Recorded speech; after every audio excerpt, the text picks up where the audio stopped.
गीत संहिता 135 अध्याय तार 7 पद किए पढ़ंतु। गीत संहिता 135 अध्याय 7 पद। बाइबल से पृथ्वीर प्रांतरु बाष्प उठांती, से वृष्टि निमंते बिजुली उत्पन्न करंती, से आपना भंडार समूहरु वायु बाहर करी आनंती। से आपना भंडार समूहरु वायु बाहर करके आनंती। चिंता करंतु ए जो वायु जो वर्ष को वर्ष बात्या रूप धारण करके आसुची आउ से आपना भंडाररू वायु को बाहर करके आनंती। मोर प्रिय भाई और भौणी माने अति सजागर सहित अल्प समय माने सुनिबा पई चिंता करिबा चेष्टा करिबा। अनेक बात्यार लिस्ट मु पढ़िली। एहा सदा प्रभुंक आडू तांकर भंडाररू से वायु को बाहर करके आनंती। तांकर ट्रेजर गोटे अच्छी तांकर भंडार अच्छी आमनकर जेमती कि खाद्यर भंडार चावलर भंडार अर्थर भंडार विभिन्न प्रकार भंडार अच्छी से प्रकार प्रभुंकर गोटे भंडार अच्छी। से भंडार रु सदा प्रभु परमेश्वर कौन करंती वायु को बाहर करके आनंती। आश्चर्यर विषय अटे। तांकर ट्रेजर आज मुख्य प्रसंग प्रभु वायु पठांती। प्रभु कौन करंती वायु पठांती। God has send wind for अस।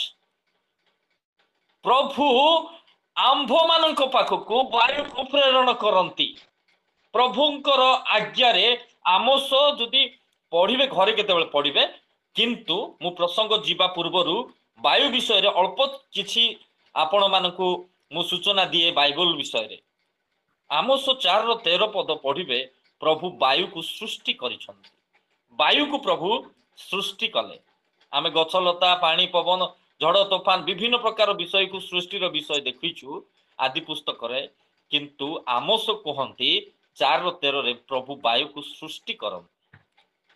गीत संहिता 148 8 पद लिखा जाए प्रभु वायु को कौन करंती। प्रभुंकर वाक्य को वायु कौन करे बार बार पालन करे एवं प्रभु वायु को आपणार दूत करंती। गीत संहिता 104:8 पदरे। गणना 11:3 रे प्रभु वायु बुहाई बाटोई पक्षी मानक कौन कले आनिले इस्राएल लोक मानक चतुर्पार्श्व बिछे देले।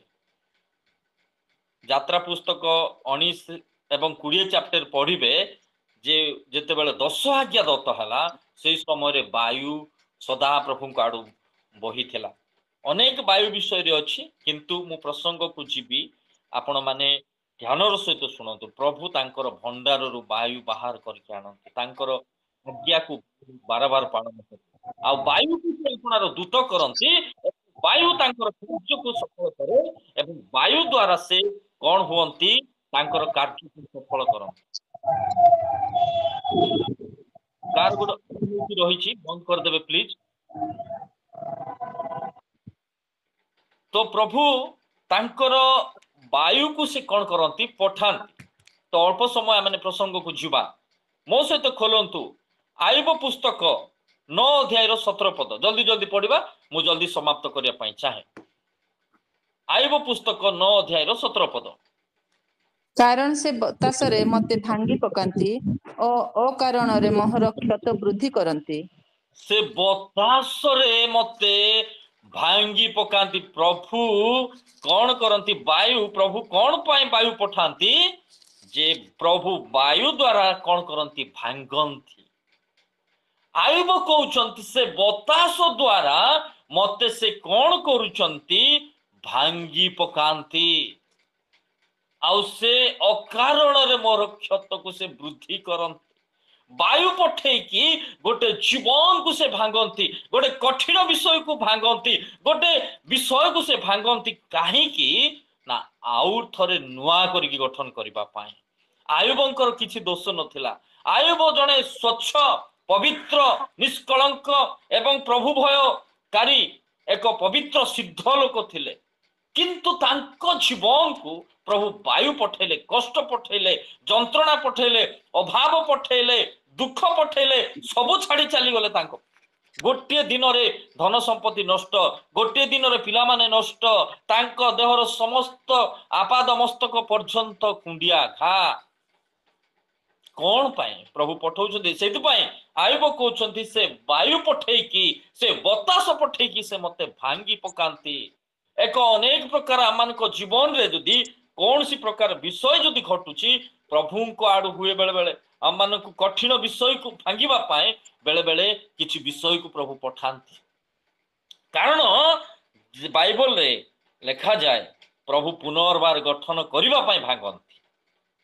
जिहिजिकल पुस्तक घरे पढ़िबे, जिहिजिकल पुस्तक 31 अध्याय 4 पद लिखा जाए आम्भे तुम्भ मानंकु पुनर्बार गठन करबा। प्रभु भांगंती एवं जोड़ंती। बाइबल लिखा जाए प्रभु क्षत करंती एवं बांधंती, प्रभु परीक्षा दियंती एवं परीक्षार उद्धार करंती। आम मानंकर प्रभु, आम मानंकर प्रिय प्रभु जीसु से वायु पठेकी भांगंती एइथिपाई आमको आउ टिके नुआ करबा पाए, आउ टिके नुआ करके गठन करबा पाए। मोर प्रिय प्रभुंकर लोक माने जेते बेले आपण माने जिरिमिय पुस्तक को पढ़िबे, जिरिमिय को प्रभु कहले तुमे जाओ कुंभकार कर्म सब देख।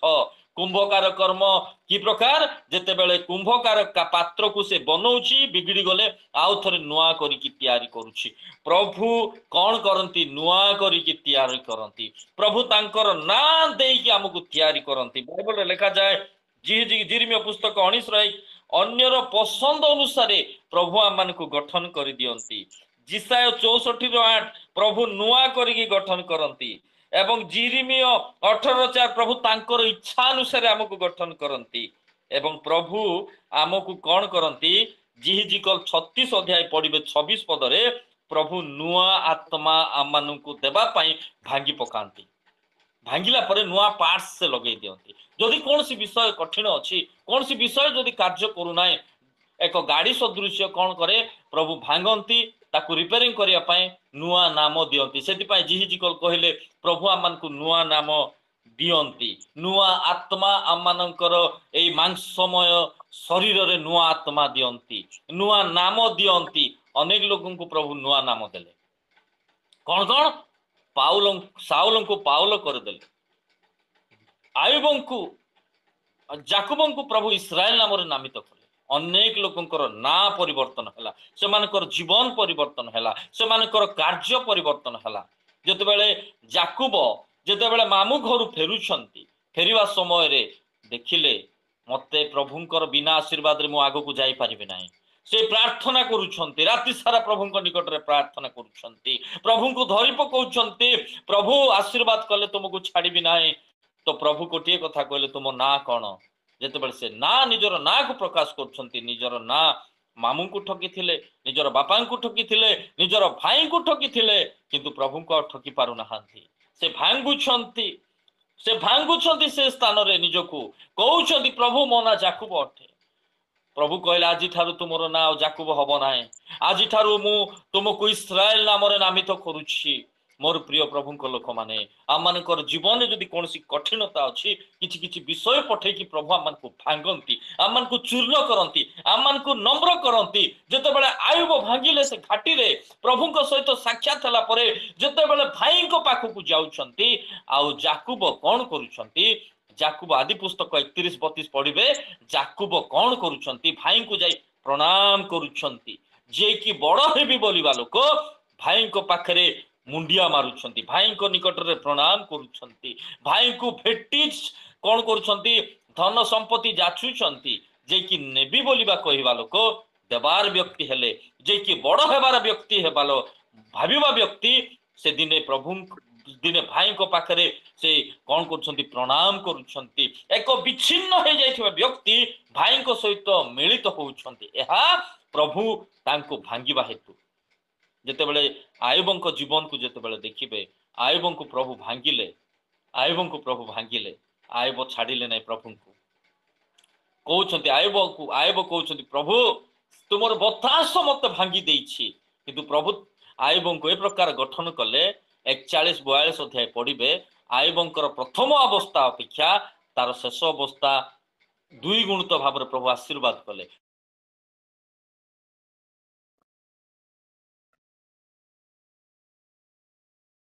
ମାତ୍ରାରେ ଆଉ ଅନେକ ମାତ୍ରାରେ ଧନ ସମ୍ପତ୍ତି ବଢିଲା, ଅନେକ ମାତ୍ରାରେ ଆୟବଙ୍କର ଧନ ସମ୍ପତ୍ତି ବଢିଲା।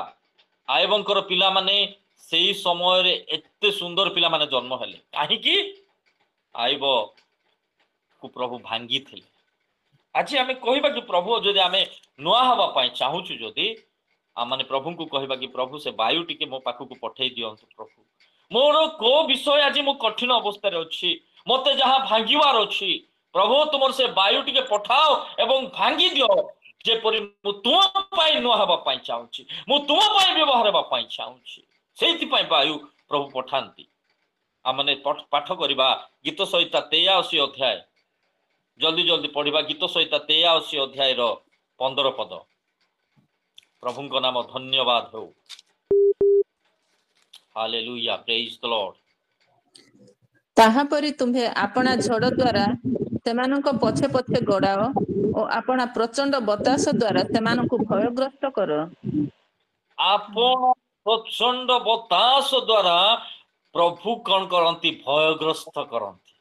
ଏକ ଭୟ ନଥିବା ବ୍ୟକ୍ତି, ଯେ କି ପ୍ରଭୁ ଭୟ ଜୀବନ କାଟୁ ନଥିବା ବ୍ୟକ୍ତିଙ୍କୁ ପ୍ରଭୁ ବାୟୁ ପଠେଇକି କଣ କରନ୍ତି? ଲେଖାଯାଏ, ତାହାପରି ତୁମ୍ଭେ ଆପଣା ଝଡ଼ ଦ୍ୱାରା ସେମାନଙ୍କୁ କଣ କର? ପଛେ ପଛେ ଗୋଡ଼ାଅ ଓ ଆପଣା ପ୍ରଚଣ୍ଡ ବତାସ ଦ୍ୱାରା ସେମାନଙ୍କୁ ଭୟଗ୍ରସ୍ତ କର। ଭୟଗ୍ରସ୍ତ କରାନ୍ତି ପ୍ରଭୁ ବାୟୁ ପଠେଇକି। କେତେ ଲୋକ ଭୟଗ୍ରସ୍ତ ହେଲୁ ନା ଆମେ। ଯେତେବେଳେ ବାତ୍ୟା ଆସେ ଅନେକ ଲୋକ ଭୟଭୀତ, କଣ ହବ କଣ ନାହିଁ, କାହିଁକି ନା ଗ୍ୟାରେଣ୍ଟି ନାହିଁ କିଛି। ପ୍ରଭୁ ସେ ପ୍ରକାର ଭୟଗ୍ରସ୍ତ ହେବା ପାଇଁ ପଠାନ୍ତି ବାୟୁ।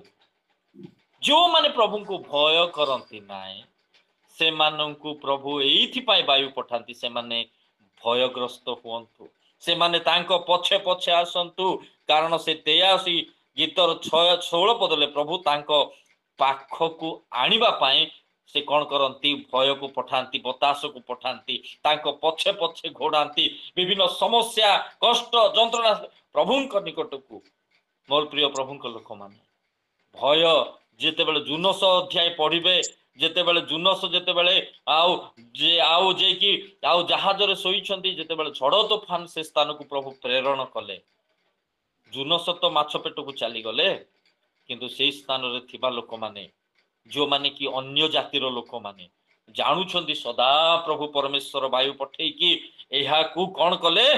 ସମସ୍ୟା ଆଣିକି ପହଞ୍ଚିଲେ। ଲୋକମାନେ ପ୍ରଭୁଙ୍କୁ ଭୟ କଲେ। ଯଦି ପଢିବେ ଜୁନସ 1 ଅଧ୍ୟାୟକୁ ଆପଣ ଯଦି ପଢିବେ ଭଲରେ, 1 ଅଧ୍ୟାୟର 14 ପଦ, ଲୋକମାନେ ପ୍ରଭୁଙ୍କ ନାମରେ ପ୍ରାର୍ଥନା କରିବାକୁ ଆରମ୍ଭ କଲେ। ଯେଉଁମାନେ କେବେ ଜାଣି ନାହାନ୍ତି, ଯେଉଁମାନେ କି ଅନ୍ୟ ଦେବତାର ଡାକୁଥିଲେ, ସେଦିନ ଯେତେବେଳେ ବାୟୁ ତୋଫାନ ଆସିଲା, ଲୋକମାନେ କଣ କରୁଛନ୍ତି? ସଦା ପ୍ରଭୁଙ୍କ ନାମରେ ପ୍ରାର୍ଥନା କରୁଛନ୍ତି। ସେ 16 ଅଧ୍ୟାୟରେ ଲେଖାଯାଏ, ପ୍ରଭୁଙ୍କୁ ସେମାନେ ଭୟ କରୁଛନ୍ତି। ଏବଂ ସେଇ ଜୁନସ ପୁସ୍ତକ ଲେଖାଯାଏ, ଅନେକ ପ୍ରକାର ମାନତ ସେମାନେ ପ୍ରଭୁଙ୍କ ଉଦ୍ଦେଶ୍ୟରେ କରୁଛନ୍ତି। କେବେ ପ୍ରଭୁଙ୍କୁ ଜାଣିନଥିବା ବ୍ୟକ୍ତି ମାନେ ଜାହାଜରେ ଏ ପ୍ରକାର ବାୟୁ ଆସିଲା, ସେମାନେ ସଦାପ୍ରଭୁଙ୍କ ନାମକୁ ଜାଣିଲେ, ସେମାନେ ସଦାପ୍ରଭୁଙ୍କ ନାମରେ ମାନତ ପୂର୍ଣ୍ଣ କଲେ, ସେମାନେ ସଦାପ୍ରଭୁଙ୍କ ନାମରେ ସେମାନେ କଣ କରୁଛନ୍ତି? ସମର୍ପିତ ହଉଛନ୍ତି। ଏଇଥିପାଇଁ ବାୟୁ ପଠାନ୍ତି। ଯେଉଁମାନେ ପ୍ରଭୁଙ୍କୁ ଭୟ କରନ୍ତି ନାହିଁ, ଯେଉଁମାନେ ପ୍ରଭୁଙ୍କ ପଛେ ପଛେ ଚାଲନ୍ତି ନାହିଁ, ପ୍ରଭୁ ସେମାନଙ୍କୁ ବାୟୁ ପଠାନ୍ତି। ମୋର ପ୍ରିୟ ପ୍ରଭୁଙ୍କ ଲୋକମାନେ, ଆଜି ମୁଁ ପ୍ରଭୁଙ୍କୁ ଭୟ କରୁନାହିଁ କି? ଆଜି ମୋର ଚତୁଃପାର୍ଶ୍ୱ ଲୋକମାନେ ଯେଉଁମାନେ ପ୍ରଭୁଙ୍କୁ ଭୟ କରୁନାହାନ୍ତି କି, ଆମେ ପ୍ରାର୍ଥନା କରିବା କି ପ୍ରଭୁ ତୁମର ବାୟୁକୁ ସେମାନଙ୍କୁ ପଠାଅ, ସେମାନେ ଯେପରି ତୁମ ନାମକୁ ଜାଣିବେ। ଆମେ ଭୟ କରିବାର ନାହିଁ, କାରଣ ପ୍ରଭୁ ଆମମାନଙ୍କର ସହବର୍ତ୍ତୀ। ସୋଦମ ଗମୋରାର ଲୋକମାନଙ୍କ ଉପରକୁ ଏକ ସମସ୍ୟା ଆସିଲା। ଲୋକମାନେ କଣ ହେଲେ? ବିନଷ୍ଟ ହେଲେ, କିନ୍ତୁ ଲୋଟଙ୍କ ପରିବାର ବଞ୍ଚିଗଲେ। ଆମୋସ ପୁସ୍ତକରେ ଲେଖାଯାଏ, 4 ଅଧ୍ୟାୟ ଯେତେବେଳେ ପଢିବେ, ପ୍ରଭୁ କଣ କରୁଛନ୍ତି? ପ୍ରଭୁ ସେଇ ସ୍ଥାନକୁ ଅନ୍ନ ଜଳର ଅଭାବ କରିଲେ। ସେଇ ସମୟରେ ଲୋକମାନେ ସଦା ପ୍ରଭୁଙ୍କ ନିକଟକୁ ଫେରୁ ନଥିଲେ, ସଦା ପ୍ରଭୁଙ୍କ ନିକଟକୁ ଆସୁନଥିଲେ। ତ ଅନ୍ନ ଜଳର ଅଭାବ କଲେ, କାଳେ ମୋ ପାଖକୁ ଆସିବେ। ଅନ୍ନ ଜଳ ଅଭାବ ହେଲା, ଲୋକମାନେ ଫେରିଲେ ନାହିଁ। ସେଇ ସମୟରେ ଫସଲକୁ ପ୍ରଭୁ ନଷ୍ଟ କଲେ। ଆସିଲେ ନାହିଁ, ଫେରିଲେ ନାହିଁ। ସେଇ ସମୟରେ ଜଳର ଅଭାବ ହେଲା, ଫେରିଲେ ନାହିଁ। ପ୍ରଭୁ ମହାମାରୀକୁ ସେଇ ସମୟରେ ପଠେଇଲେ, ଫେରିଲେ ନାହିଁ। ପ୍ରଭୁ ସମସ୍ତ ନଗର ଦ୍ୱାରକୁ କଣ କଲେ? ଉଚ୍ଛିନ୍ନ କଲେ, ତଥାପି ଲୋକମାନେ ଫେରିଲେ ନାହିଁ। ଆମୋସ 4:12 ଲେଖାଯାଏ, ପ୍ରଭୁ କହୁଛନ୍ତି ଏବେ ଆମ୍ଭେ ଆସୁଛୁ, ଆମ୍ଭ ସହିତ ସାକ୍ଷାତ କରିବାକୁ ତୁମେ ପ୍ରସ୍ତୁତ ହୁଅ। ମୋର ପ୍ରିୟ ପ୍ରଭୁଙ୍କ ଲୋକମାନେ, ଏକ ବାୟୁ ତୁଲ୍ୟ ସଦା ପ୍ରଭୁ ଆସିବା ପାଇଁ ଅପେକ୍ଷାରତ। ଆମେ ତାଙ୍କୁ ପ୍ରସ୍ତୁତ କରିବାର ଅଛି। ଆଜି ଅନେକ ଲୋକ, ଆଜି ଅନେକ ପ୍ରକାର ସମସ୍ୟା ଆସୁଛି, ଫେରୁନାହାନ୍ତି। କଷ୍ଟ ଆସୁଛି, ଫେରୁନାହାନ୍ତି। ଏକ ଝଡ଼ ତୁଫାନର ସହିତ ସଦା ପ୍ରଭୁ ଆସିବା ପାଇଁ ପ୍ରସ୍ତୁତ। ଯେତେବେଳେ ସେ ମେଘମାଳରେ ଆସିବେ ବିଚାର କରିବା ପାଇଁ, ତାଙ୍କ ପାଖରେ ସମସ୍ତେ ରୁଣ୍ଡ ହେବେ। ମୋର ପ୍ରିୟ ପ୍ରଭୁଙ୍କ ଲୋକମାନେ, ସେଥିପାଇଁ ଆମୋସ ପୁସ୍ତକ 4:11 ଏବଂ 12 ଲେଖାଯାଏ, ଆମ୍ଭ ସହିତ ସାକ୍ଷାତ କରିବାକୁ ତୁମେ ପ୍ରସ୍ତୁତ ହୁଅ। ଝଡ଼ ପଠେଇଲି, ତୁଫାନ ପଠେଇଲି, ମୁଁ ବର୍ତ୍ତମାନ ଆସୁଛି। ମୋର ପ୍ରିୟ ପ୍ରଭୁଙ୍କ ଲୋକମାନେ, ଆଜି ଆମେ ପ୍ରଭୁଙ୍କ ସହିତ ସାକ୍ଷାତ କରିବା କୁ ପ୍ରଭୁ ବାୟୁକୁ ପ୍ରେରଣ କରନ୍ତି, ଯେପରି ଆମେ ପ୍ରଭୁଙ୍କ ସହିତ ସାକ୍ଷାତ କରିପାରିବା, ଆମେ ଯେପରି ପ୍ରଭୁଙ୍କ ପ୍ରତି ଫେରିବା। ଆଜି ଆମେ ପ୍ରଭୁଙ୍କୁ ଭୟ କରୁନାହୁଁ କି? ମୁଁ କୌଣସି କ୍ଷେତ୍ରରେ ପ୍ରଭୁ ଭୟ ଜୀବନ କାଟି ପାରୁନାହିଁ କି? ମୋର ଚତୁଃପାର୍ଶ୍ୱ ଲୋକମାନେ ଆଜି ପ୍ରଭୁଙ୍କୁ ଜାଣି ପାରୁନାହାନ୍ତି।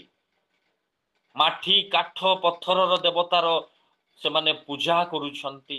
ସେମାନଙ୍କ ପାଇଁ ପ୍ରାର୍ଥନା କରିବା କି ପ୍ରଭୁ, ସେଦିନ ଯେ ପ୍ରକାର ବାୟୁକୁ ପ୍ରେରଣ କରିଥିଲ ଜୁନସଙ୍କ ଜାହାଜରେ, ସେ ପ୍ରକାର ତୁମେ ଭୟଗ୍ରସ୍ତ କରିବା ପାଇଁ ଆଜି ଏ ପ୍ରକାର ବାୟୁକୁ ତୁମେ ପଠାଅ, ଯେପରି ସେମାନେ ତୁମକୁ ଭୟ କରିବେ, ସେମାନେ ଯେପରି ତୁମ ନିକଟକୁ ଫେରି ଆସିବେ। ସେ 83 ଅଧ୍ୟାୟର ଶେଷ 18 ଲେଖାଯାଏ ଯେ ତହିଁରେ ସଦା ପ୍ରଭୁଙ୍କ ନାମରେ ପ୍ରତ୍ୟେକ କଣ କରିବେ? ଫେରି ଆସିବେ। ସେଇଥିପାଇଁ ପ୍ରଭୁ ବାୟୁ ପଠାନ୍ତି। ମୋର ପ୍ରିୟ ପ୍ରଭୁଙ୍କ ଲୋକମାନେ, କହିବା କି ଯଦି ମୁଁ ଯଦି ପ୍ରଭୁ ଭୟ ଜୀବନ କାଟି ପାରୁନାହିଁ, ମୋର ଚତୁଃପାର୍ଶ୍ୱ ଲୋକ ପ୍ରଭୁଙ୍କ ପାଖକୁ ଆସି ପାରୁନାହାନ୍ତି, ପ୍ରଭୁଙ୍କୁ କହିବା କି ପ୍ରଭୁ ତୁମର ବାୟୁକୁ ତୁମେ ଟିକେ ପ୍ରେରଣ କର। ତୁମର ବାୟୁକୁ ଆମେ ଦେଖିବା ପାଇଁ ଚାହୁଁଛୁ। ତୁମେ ଯୋଉ ଭଣ୍ଡାରରେ ରଖିଛ ସେ ବାୟୁ, ଯୋଉ ବାୟୁ କି ଭୟଗ୍ରସ୍ତ କରେ, ଯୋଉ ବାୟୁ କି ଘୋଡ଼ାଏ, ଯୋଉ ବାୟୁ କି ଭାଙ୍ଗି ପକାଏ, ସେଇ ପ୍ରକାର ବାୟୁ ଦିନେ ପ୍ରବେଶ, ସେ ଦିନ ଆଉ ସେଇ ପ୍ରକାର ବାୟୁ ପ୍ରଭୁ ତୁମେ ପଠେଇ ଦିଅ ପ୍ରଭୁ। ଯେପରି କଠିନ ଲୋକ ଭାଙ୍ଗିଯିବ, ତୁମକୁ ଭୟ କରୁନଥିବା ଲୋକ ଭୟ କରି ତୁମ ନିକଟକୁ ଆସିବେ। ପ୍ରଭୁଙ୍କୁ କହିବା କି ପ୍ରଭୁ ସେ ବାୟୁକୁ ବହିବା ପାଇଁ ଦିଅ। ମାର୍କ ପୁସ୍ତକ ମୋ ସହିତ ଖୋଲନ୍ତୁ। ମାର୍କ 4:39, 40, 41 ପଦ, ଜଲ୍ଦି ଜଲ୍ଦି ପଢନ୍ତୁ। ମାର୍କ 4:38 ପଦ ପଢନ୍ତୁ। 38 ଭାଇ, 38ରୁ 41 ପଦ ପଢନ୍ତୁ। ସେତେବେଳେ ସେ ନୌକାର ପଥମଙ୍ଗରେ ମୁତୁଳାରେ ମୁଣ୍ଡ ଦେଇ ଶୋଇ ପଡ଼ିଥିଲେ, ଆଉ ସେମାନେ ତାହାଙ୍କୁ ଉଠାଇ କହିଲେ, ହେ ଗୁରୁ, ଆମ୍ଭେ ମଲୁ, ଆପଣଙ୍କର କଣ ଚିନ୍ତା ନାହିଁ? ଏଥିରେ ସେ ଉଠି ପବନକୁ ଧମକ ଦେଇ ସମୁଦ୍ରକୁ କହିଲେ, ତୁନି ହ, ଚୁପ୍ କର। ସେଥିରେ ପବନ ବନ୍ଦ ହେଲା ଓ ସବୁ ଧୀର ସ୍ଥିର ହେଲା। ପୁଣି ଯୀଶୁ ସେମାନଙ୍କୁ କହିଲେ, ତୁମ୍ଭେମାନେ କାହିଁକି ଏଡ଼େ ଭୀରୁ? ଏ କଣ ତୁମ୍ଭମାନଙ୍କର ବିଶ୍ୱାସ ନାହିଁ? ସେଥିରେ ସେମାନେ ଅତ୍ୟନ୍ତ ଭୀତ ହୋଇ ପରସ୍ପରକୁ କହିବାକୁ ଲାଗିଲେ, ଏ ତେବେ କିଏ ଯେ ପବନକୁ ଓ ସମୁଦ୍ର ଉଭୟ ଏହାଙ୍କ ଆଜ୍ଞା ମାନନ୍ତି? ଏହାଙ୍କ ଆଜ୍ଞା ମାନନ୍ତି। ତୃତୀୟ ବିଷୟ, ବାୟୁ ପ୍ରଭୁ ପ୍ରେରଣ ଏଇଥିପାଇଁ କରନ୍ତି ଯେ ପ୍ରଭୁ ବାୟୁ ଦ୍ୱାରା ତାଙ୍କୁ ଡାକିବା ପାଇଁ ପ୍ରଭୁ ଆମମାନଙ୍କୁ ସୁଯୋଗ ଆଣି ଦଉଛନ୍ତି। ଯୋଉମାନେ କି ନିଷ୍କ୍ରିୟ ଭାବରେ, ଯୋଉମାନେ କି ଅବହେଳା ଭାବରେ ଅଛନ୍ତି, ଯୋଉମାନେ କି ନିଶ୍ଚିନ୍ତ ଅବସ୍ଥାରେ ଅଛନ୍ତି, ଯୋଉମାନେ କି ପ୍ରଭୁଙ୍କୁ ଡାକୁନାହାନ୍ତି, ଯୋଉମାନେ କି ଖାମଖିଆଲି ଜୀବନ କାଟୁଛନ୍ତି, ଯୋଉମାନେ କି ମନ ଇଚ୍ଛା ଜୀବନ କାଟୁଛନ୍ତି, ଯୋଉମାନେ କି ଖ୍ରୀଷ୍ଟୀୟ ପରିବାରରେ ଜନ୍ମ ହେଇକି ମଧ୍ୟ ଖ୍ରୀଷ୍ଟଙ୍କର ଅନୁଗତ ହେଉନାହାନ୍ତି, ଖ୍ରୀଷ୍ଟଙ୍କୁ ଡାକୁନାହାନ୍ତି, ପ୍ରାର୍ଥନାଶୀଳ ନାହିଁ, ବାକ୍ୟ ଅଧ୍ୟୟନ ନାହିଁ, କୌଣସି ସହଭାଗିତାରେ ଆସିପାରୁନାହାନ୍ତି, ଆଜି ସେମାନଙ୍କ ପାଇଁ ପ୍ରଭୁ ବାୟୁ ପଠାନ୍ତି। ଯେତେବେଳେ ସେମାନେ ନୌକାରେ ପ୍ରବେଶ କଲେ, ନୌକାରେ ଯାଉଛନ୍ତି, ଯେତେ ଝଡ଼ ତୋଫାନ ଆସିଲା, ଯୀଶୁ କିନ୍ତୁ ଆରାମରେ ଶୋଇଛନ୍ତି। କାରଣ ଯୀଶୁ ଜାଣିଥିଲେ ସେ ବାୟୁ ତାଙ୍କ ଦ୍ୱାରା ଆସିଛି। ଯୋଉ ଭଣ୍ଡାରରେ ସେ ରଖିଥିଲେ ସେ ଭଣ୍ଡାରକୁ ଆଜ୍ଞା ଦେଲେ ଟିକେ ବାୟୁ ଆସ ଏମାନଙ୍କ ଭିତରେ ଟିକେ ପ୍ରବେଶ କର। କାରଣ ସେଇ ସମୟରେ ଯୀଶୁଙ୍କୁ ଆଉ ଡାକୁ ନାହାନ୍ତି। ଯୀଶୁ ଆରାମରେ ଶୋଇଛନ୍ତି। ଏମାନେ କାତ ମାରୁଛନ୍ତି ନିଜ ନିଜ ଟ୍ୟାଲେଣ୍ଟ ଉପରେ, ନିଜ ନିଜର ଆଉ ବିଭିନ୍ନ ପ୍ରକାରର ବିଷୟରେ ସେମାନେ ନିର୍ଭରଶୀଳ। ଲାଷ୍ଟକୁ ଦେଖିଲେ ଆଉ ହେଇପାରିବନି, କାରଣ ପବନ ବହୁତ ହେଲାଣି, ଝଡ଼ ବହୁତ ହେଲାଣି, ପାଣି ସମୁଦ୍ର ବା ସମୁଦ୍ର ଅଶାନ୍ତ ହେଲାଣି, ପାଣି ନୌକାରେ ପ୍ରବେଶ କଲାଣି। କଣ କରୁଛନ୍ତି? ଯାଇକି ଯୀଶୁଙ୍କୁ ଡାକୁଥିବେ, ମଛ ପଛକୁ ଯାଇକି ଡାକୁଛନ୍ତି, ଗୁରୁ ଆମେ ମଲୁ, ଆପଣଙ୍କର କଣ ଚିନ୍ତା ନାହିଁ ପ୍ରଭୁ? କାରଣ ସେ ପର୍ଯ୍ୟନ୍ତ ଡାକି ନଥିଲେ ସେମାନେ।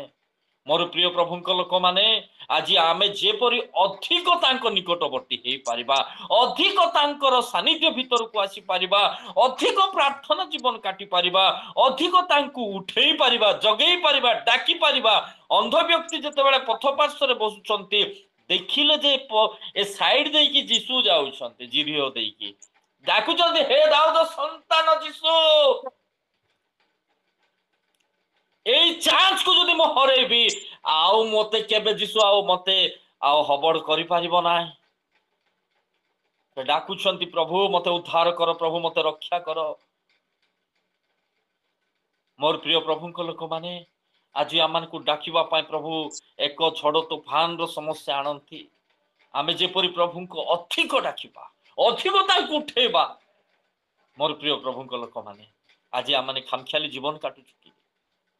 ହଁ, ପ୍ରଭୁ ତ ଆମମାନଙ୍କର ପ୍ରଭୁ, ସବୁ ବିଷୟ ଯୋଗାଉଛନ୍ତି, ସେ ତ ସୁରକ୍ଷାକାରୀ, ସେ ତ ଦୟାକାରୀ, ସେ ତ କ୍ଷମାକାରୀ। ନା, ଏଇ ଯୋଉ ବାୟୁ ପ୍ରଭୁ ଆଣୁଛନ୍ତି ଆମେ ଅଧିକ ତାଙ୍କ ନିକଟବର୍ତ୍ତୀ ହେବା ପାଇଁ। ସେମାନେ ଦେଖୁଛନ୍ତି, ଜାଣୁଛନ୍ତି, ଏ ତେବେ କିଏ ଯେ ପବନ ଏବଂ ସମୁଦ୍ର ଏହାଙ୍କର ଆଜ୍ଞା ମାନନ୍ତି? ହଁ, କାରଣ ସେ ପରା ବାୟୁକୁ ସୃଷ୍ଟି କରିଛନ୍ତି, ସେ ପରା ବାୟୁକୁ କଣ କରିଛନ୍ତି? ନିଜର ଭଣ୍ଡାରରେ ରଖିଛନ୍ତି। ଆପଣଙ୍କର ପିଲାମାନେ କଣ ଆପଣଙ୍କର କଥା ମାନିବେନି କି? ନା ମୋ ପିଲାମାନେ ମୋ କଥା ମାନିବେନି? ମାନିବେ। ପ୍ରଭୁଙ୍କର ଭଣ୍ଡାରରେ ଥିବା ବାୟୁ ଆସିଥିଲା ସେଦିନ, ଶିଷ୍ୟମାନେ ଯେପରି ଅଧିକ ତାଙ୍କର ନିକଟବର୍ତ୍ତୀ ହେଇପାରିବେ। ଆଜି ମଧ୍ୟ ପ୍ରଭୁ ଆମମାନଙ୍କୁ ବାୟୁ ଏଇଥିପାଇଁ ପଠାନ୍ତି, ଆମେ ଯେପରି ତାଙ୍କୁ ଅଧିକ ଡାକିପାରିବା, ଅଧିକ ତାଙ୍କ ନିକଟବର୍ତ୍ତୀ ହେଇପାରିବା। ଆଜି ମୁଁ କୌଣସି କ୍ଷେତ୍ରରେ ଆଜି ଖାମଖିଆଲି ଜୀବନ କାଟୁଛି? ଆଜି ମୁଁ କୌଣସି କ୍ଷେତ୍ରରେ ଆଜି ମନ ମୁତାବକ ଜୀବନ କାଟୁଛି କି? ପ୍ରଭୁଙ୍କ ଉପରେ ନିର୍ଭର କରିବା ପାଇଁ ପ୍ରଭୁ ବାୟୁ ପଠାନ୍ତି। ପ୍ରଭୁ ଆମମାନଙ୍କୁ ଏଇ ବାୟୁ ଆସିଲା ପ୍ରଭୁ, ଆମେ ଆଉ କୌଣସି ମାଧ୍ୟମରେ ଆଉ ଆମେ ଉଦ୍ଧାର ପାଇପାରିବୁ ନାହିଁ। ବର୍ତ୍ତମାନ କଣ କରୁଛି? ବାତ୍ୟା ଆଶ୍ରୟ ସ୍ଥଳକୁ ପଳେଇ ଯାଉଛନ୍ତି, ନାଇଁ କି? ଆରେ ଭାଇ, ବାତ୍ୟା ଆଶ୍ରୟ ସ୍ଥଳକୁ ଗଲେ କଣ ହବ? ଯଦି ବାୟୁ ପ୍ରଚଣ୍ଡ ରୂପରେ ବହନ କରିବ, ମୋର ପ୍ରିୟ ପ୍ରଭୁଙ୍କ ଲୋକମାନେ, ନିଜ ଟ୍ୟାଲେଣ୍ଟ ଉପରେ, ନିଜର ଡେଜିଗ୍ନେସନ ଉପରେ, ନିଜର ଅର୍ଥ ଉପରେ, କିମ୍ବା ନିଜର ଗର୍ବ ଅହଙ୍କାର ଉପରେ, କିମ୍ବା ଆଉ ନିଜର କୌଣସି ପ୍ଲାଟଫର୍ମ ଉପରେ ଭରସା ନ କରି ପ୍ରଭୁଙ୍କ ଉପରେ ଭରସା କରିବା ପାଇଁ ପ୍ରଭୁ ବାୟୁ ଆଣନ୍ତି। ମୋ ଉପରେ ନିର୍ଭର କର। ବାଇବଲରେ ଲେଖାଯାଏ ଗୀତ ସହିତାରେ ଯେ ସଦା ପ୍ରଭୁଙ୍କ ଉପରେ ନିର୍ଭର କରିବା ଉତ୍ତମ ବିଷୟ ଅଟେ। ମୋର ପ୍ରିୟ ପ୍ରଭୁଙ୍କ ଲୋକମାନେ, ଆଜି ମୁଁ କେତେ ଦୂର ପ୍ରଭୁଙ୍କୁ ଡାକୁଛି। ପ୍ରଭୁ ତାଙ୍କ ଉପସ୍ଥିତି ଏବଂ ତାଙ୍କର ଶକ୍ତିର କାର୍ଯ୍ୟକୁ ସେଦିନ ଜଣେଇବା ପାଇଁ ବାୟୁକୁ ପଠେଇଥିଲେ। ଶିଷ୍ୟମାନେ ଜାଣିଲେ, ଆଚମ୍ବିତ ହଉଛନ୍ତି, ଏ ତେବେ କିଏ? ଆକୁ ତ ଆମେ ମନୁଷ୍ୟ ରୂପରେ ଦେଖୁଛୁ, ଆକୁ ତ ଆମ ସହିତ ଚଳପ୍ରଚଳନ କରିବା ଦେଖୁଛୁ, ଆମେ ଆ ସହିତ ଏତେ ଘନିଷ୍ଠ ହେଇଯାଉଛୁ, କିନ୍ତୁ ତାର ଶକ୍ତି, ତାର ପାୱାର କେତେ? ସେଇଦିନ ସେମାନେ ଜାଣିଲେ, ଏ ତେବେ କିଏ ଯେ ପବନ, ସମୁଦ୍ର, ଝଡ଼ ତୋଫାନ ଆଙ୍କର ଆଜ୍ଞାକୁ ମାନନ୍ତି। ମୋର ପ୍ରିୟ ପ୍ରଭୁଙ୍କ ଲୋକମାନେ, ଆପଣମାନେ ଯୋଉ ଯୀଶୁଙ୍କୁ ଜାଣିଛନ୍ତି, ମୁଁ ଯୋଉ ଯୀଶୁଙ୍କୁ ଜାଣିଛି, ସେ ସର୍ବଶକ୍ତିମାନ ଅଟନ୍ତି। ସମସ୍ତ ଝଡ଼ ତୋଫାନକୁ ବନ୍ଦ କରିବାର ଅଧିକାର ତାଙ୍କ ପାଖରେ ଅଛି, ଯେପରି ଆମେ ତାଙ୍କୁ ଡାକି ପାରିବା। ସେଇଥିପାଇଁ ସେ ପରୀକ୍ଷା ଆଣନ୍ତି, ସେଇଥିପାଇଁ ସେ ବାୟୁ ଆଣନ୍ତି। ବିଭିନ୍ନ ପ୍ରକାର ସମସ୍ୟା, ଦୁଃଖ, କଷ୍ଟ, ଅଭାବ, ସମସ୍ୟା, ରୋଗ, ବୈରାଗ ଦେଇକି ଯେତେବେଳେ ଆମେ ଯାଉଛୁ, ପ୍ରଭୁଙ୍କୁ ଆମେ ଯେପରି ଡାକି ପାରିବା, ପ୍ରଭୁଙ୍କ ସାନ୍ନିଧ୍ୟ ଭିତରକୁ ପ୍ରବେଶ କରିପାରିବା, ପ୍ରଭୁଙ୍କୁ ଯାଇକି ଆମେ ଡାକି ପାରିବା, ପ୍ରଭୁ ଆମେ ମଲୁ। ମୋର ପ୍ରିୟ ପ୍ରଭୁଙ୍କ ଲୋକମାନେ, ବାଇବଲରେ ଲେଖାଯାଏ, କେହି କେହି ତ ଅଶ୍ବରେ, କେହି କେହି ରଥରେ ନିର୍ଭର କରନ୍ତି, କିନ୍ତୁ ଆମ୍ଭେମାନେ ସଦା ପ୍ରଭୁଙ୍କର ନାମ କୀର୍ତ୍ତନ କରିବା। मोर प्रिय प्रभु को लोक माने गीत सहित लिखा जाए 20 अध्याय 7 पदारे केही केही रथरे केही केही अश्वरे निर्भर करती मात्र आम्भे माने सदा प्रभुଙ୍କର नाम कीर्तन करबा हालेलुया।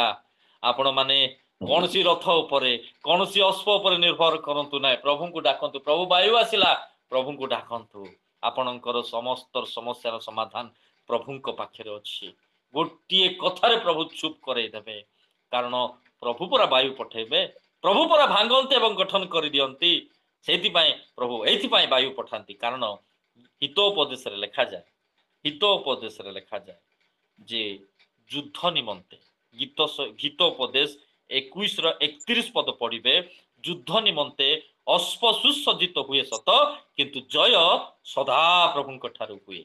मोर प्रिय प्रभु लोक माने जितेबाला वायु आपणकर नौका भितर प्रवेश कर जाउछि कौन सी जल आपण नौका भितर प्रवेश कर जाउछि आपण कौन सी समस्या घर भितर अछंती आपणकर जीवन रो नौका भितर वायु आसुची तोफान आसुची आपण जानंतु प्रभु पठेइछंती एइति पाए जेपरि मु अधिक तांको सानिध्य भितर को जाई परिबी अधिक तांको डाकी बाकू परिबी जा आउ से माने शिष्य माने लास्ट को गले प्रभु माने मलु शिष्य माने उद्धार पाइले नौका ठीक बाटरे गला नौका कूलरे लागिला आपणकर नौका मध्य ठीक प्रभुंकर उपस्थितिर स्थान को जाई परिबो आपणकर नौका मध्य ठीक से स्वर्ग राज्य रे पहुंची परिबो। मोर प्रिय प्रभुंक लोक माने आपण एवं मु केते दूर प्रभुंक निकटवर्ती होउछु जीजिकल पुस्तक 37 अध्याय तार 9 पद एवं 10 पद पढ़ जीजिकल 37 अध्याय 9 पद एवं 10 पद hallelujah praise the Lord amen. I 5 minute भितर मु समाप्त करिदेबी अधिक अछि किंतु जीजिकल पुस्तक पढ़िबा 37 अध्याय 9 एवं 10 पद हालेलुया प्रेज द लॉर्ड। तहिरे से मते कहिले हे मनुष्य संतान तुम्हे वायु उद्देश्य रे भविष्यत वाक्य प्रचार कर भविष्यत वाक्य प्रचार कर और वायु को कुह प्रभु सदा प्रभु एई कथा कहंती हे प्राण वायु चतुर्दिगरु आस ओ एही हत लोक माने जेपरि जीवित हेबे एथिपई सेमानक उपरे बह तहु से मते जेपरि आज्ञा कले तदनुसारे मो भविष्यत वाक्य प्रचार करन्ते प्राणवायु सेमानक मध्य को आसिला आउ सेमाने जीवित हेले ओ अतिशय महान महान सैन्य बाहिनी होई आपना आपना चरण रे ठिया हेले। धन्यवाद प्रभु एइथि पाए वायु आनंती आमे माने जेपरि जीवित हो मृत विषय जीवित हेबा पाए प्रभु वायु को आनंती जेतेबेले जिहिजिकल को प्रभु गोटे जगह को पठेले गोटे उपत्यका को पठौछंती जो स्थान रे कि अस्थि छिन्न भिन्न अवस्था रे अछि जेतेबेले जिहिजिकल को प्रभु कहले एमानक पाए तुमे भविष्यत वाक्य प्रचार कर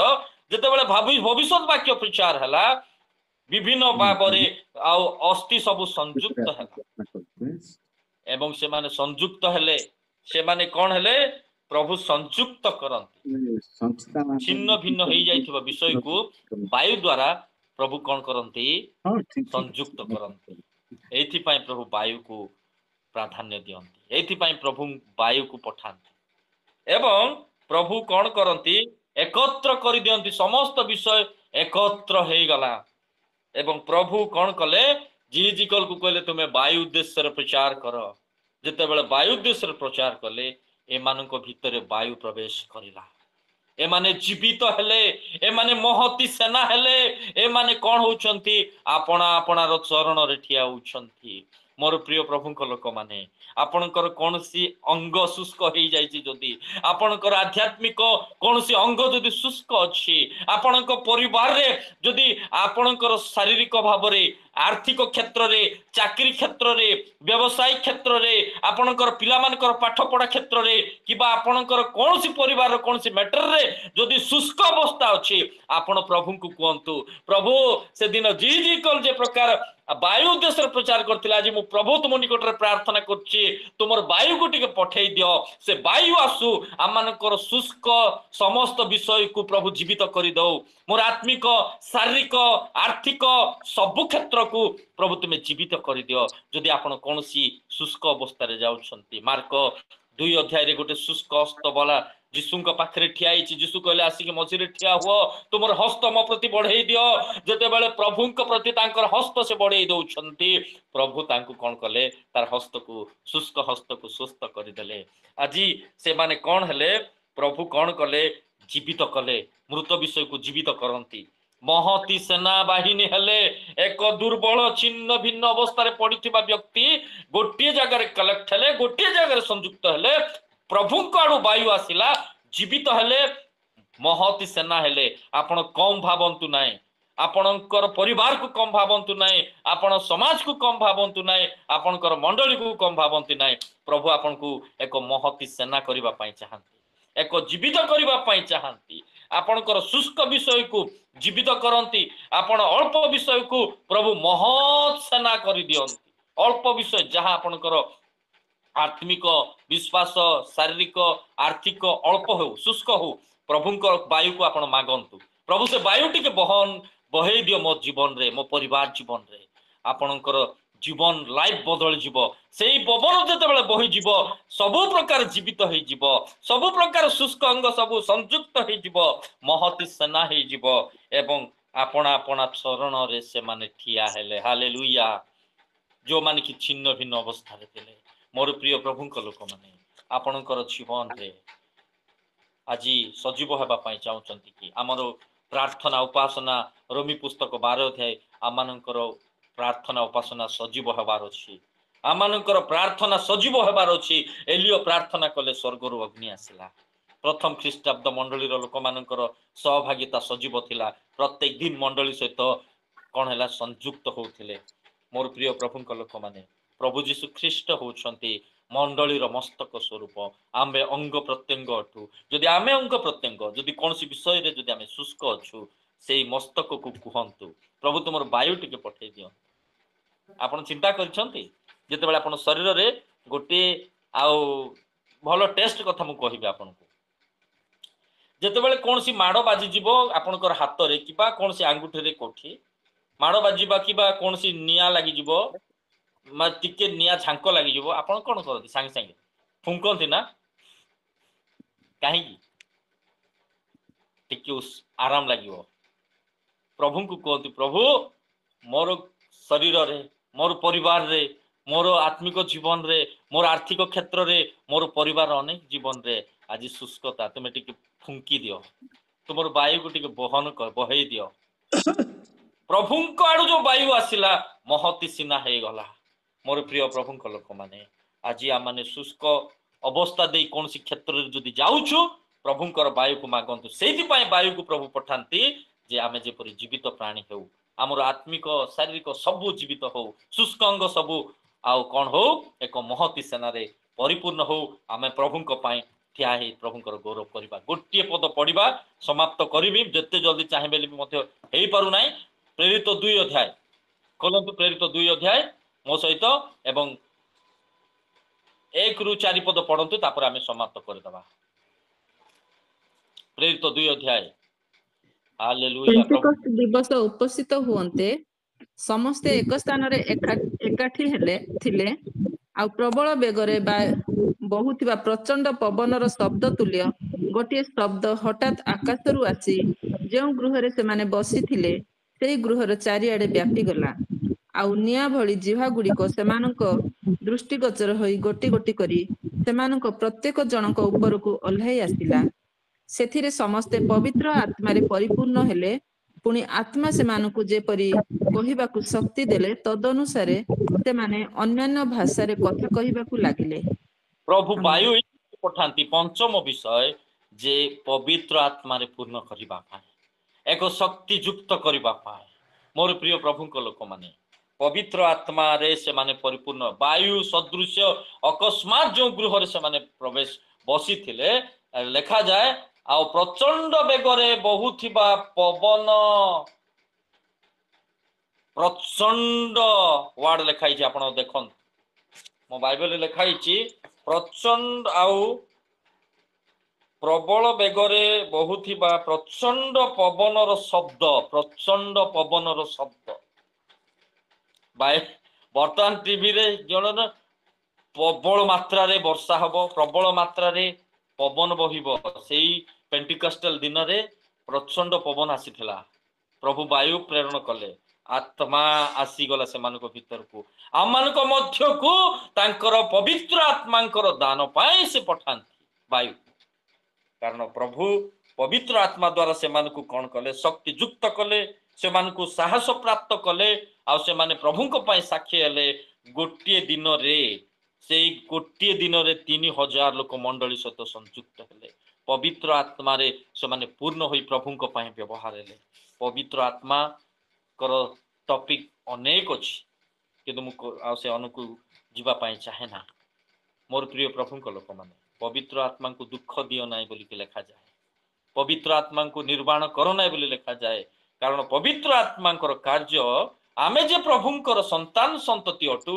यह से आम को कन्फर्म कराए आमे जे आगामी भविष्य रे प्रभुंकर गौरवर मुकुट पाइबा जाऊचु यह से आम मुद्रांकित करती आम को समस्त प्रकार जागतिक शारीरिक पापरू आम को से उद्धार करने चेतना दियंती से प्रभु कौन करती आम को तांकर आत्मा दियंती ये साहाय्यकारी आत्मा आपण पाखे से साहाय्यकारी आत्मा अच्छी तो जे कि आपण को भूल भल मंदर प्रभेद जणेब आपण को जहाँ आपण शिक्षा करुछंती बाइबल लिखा जाए जे जोहन 14:26 रे लिखाई आमे जहाँ शिक्षा करुछु पवित्र आत्मा आम को स्मरण रे आनी दियंती एहा तू आज शिखिछु एहा आज तू बाइबल रे पढ़िछु आज एहा भूल एटा ठीक विषय पढ़िछु ठीक विषय पथी ठीक पथपथी चाल जहाँ माने शिक्षा पाइछु ताहा को से स्मरण रे आनी दियंती मोर प्रिय प्रभु लोक माने जदि पवित्र आत्मा रे आपण पूर्ण हेबा पाई चाहुछंती से वायु को कहंतु मो पाखु को पळे आस मते पवित्र आत्मा रे पूर्ण करे दे कारण गोटे गीत गोटे गीत ना फिर से तू आग बरसा दे फिर से तूफान आने दे तेरी महिमा से तेरी सामर्थ्य से फिर से तू अभिषेक कर दे गीत लेखक कहते फिर से पुनर्बार से पवन मो बहन बहे दे प्रभु फिर से तूफान आने दे आमे कहबा कि प्रभु से दिन पेंटिकस्टल दिन रे जो पवन बहिथिला आज प्रभु तुम्हें बहई देओ आज मो मंडली उपरे मो परिवार उपरे मो पिलामान को उपरे मोर समाज उपरे जेपरि आमे तुमरी पवित्र आत्मा रे पूर्ण हबु आमे मध्य तुम पई ठिया हबु आमे मध्य तुम पई साक्षी स्वरूप ठिया हबु आमे मध्य तुम पई साहसर सहित ठिया हबु फिर से तूफान आने दे आपण गांती ना सब बेले आज मत गांतु प्रभुंकर से वायु को मागंतु प्रभुंकर से विंड को मागंतु प्रभुंकर से स्ट्रॉम को मागंतु प्रभु से वायु आज से बात्या आज मो जीवन रे प्रवेश करी जाओ जेपरि मु तुमर पवित्र आत्मा रे पूर्ण हेबी आमने देखलु प्रभु वायु एथि पई पठांती प्रभु भांगंती एवं कौन करंती भांगिबा पई एवं आमन को गठन करिबा पई प्रभु एथि पई वायु पठांती द्वितीय विषय आमन को भयग्रस्त करंती जेपरि आमे तांको निकट को जाओ प्रभु एथि पई वायु पठांती आमे जेपरि अधिक तांको डाकी पारू प्रभु एथि पई वायु अस्थि सब जेपरि सजीव हबो एवं तुमर गौरव करबा को पारी मोर जहा जो एरिया रे शुष्क अछि सबु जीवित होई जिवो सबु ठीक होई जिवो प्रभु ए वाक्य द्वारा आमन को प्रभुंकर आशीर्वाद हो अनुग्रह हो प्रार्थना करी करी कि गोटे गीत गातु आपण मने मने गोटे गीत से गीत गातु प्रभु फिर से तूफान फिर से वो तूफान आने दे तेरी महिमा से तेरी सामर्थ्य से फिर से तू मुझे अभिषेक कर दे प्रभु ये वाक्य द्वारा आशीर्वाद अनुग्रह करंतु धन्यवाद नमस्कार प्रेज द लॉर्ड।